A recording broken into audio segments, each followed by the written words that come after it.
Pour expliquer le contexte aussi, une cinquantaine de manifestants en lock-out de Cronos, une compagnie de Varennes, s'est présentée ce matin vers 6h30 chez Robert Transport parce que Robert Transport effectue des transports de matières premières vers la compagnie Cronos et les manifestants sont allés justement manifester leur mécontentement à la compagnie parce qu'ils sont en lock-out. Ils ne voulaient pas que le transport se poursuive malgré le lock-out et il est arrivé un incident. Vous allez le voir sur les images si vous voulez bien. Alors, il était une cinquantaine de manifestants. Il y a un travailleur de transport, Robert, qui s'est présenté sur place.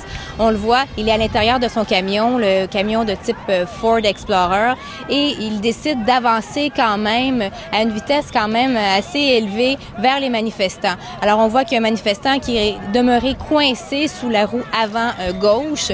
Il est resté là plusieurs minutes, le temps que les secours arrivent, et il a été blessé. C'est un homme de 64 ans, donc il a perdu connaissance. C'est pour ça qu'on voit qu'il ne bouge plus.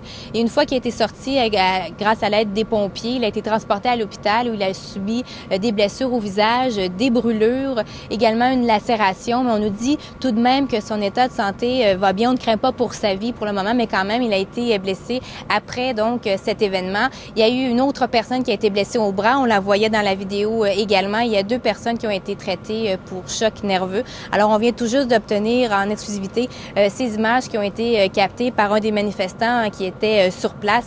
Alors, on comprend un peu plus la scène. Le conducteur du camion est présentement interrogé par les enquêteurs du service de police de Longueuil.